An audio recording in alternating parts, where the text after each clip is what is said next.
I think this is a great deal for both.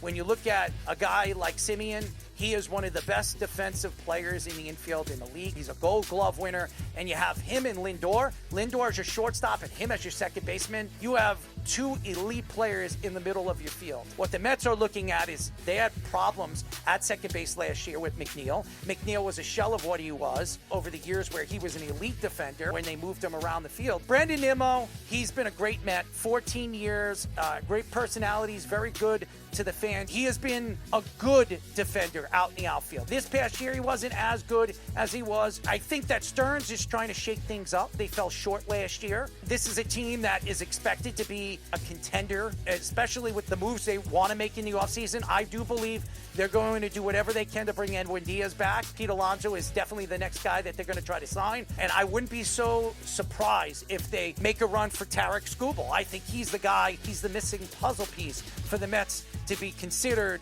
an elite team with the Dodgers. What the Mets are trying to do and Stearns is trying to do is he's trying to turn this team into his team. I think that the Mets are still going to be one of those teams this offseason are going to make one of the most moves in the National League. They've got a tremendous amount of young talent. They have a bunch of pitchers right now in their farm system. 3 guys that they have up. I believe McLean is the only untouchable one. If they could get a Tarik Skubal, why wouldn't the Mets do that? You know Steve Cohen has the most money. You know he's going to spend it. You look what he did with Juan Soto in the offseason. Is this a surprise that they were going to trade Brandon Nimmo? No. Is it a surprise that it's the Texas Rangers? No, because it seems like one of the teams that they've been working with over the last couple of years on moving players and trading players and letting players go to them is the Texas Rangers. I think it works out for both of them. I just think there's a lot more pieces going to be added to the puzzle for the Mets.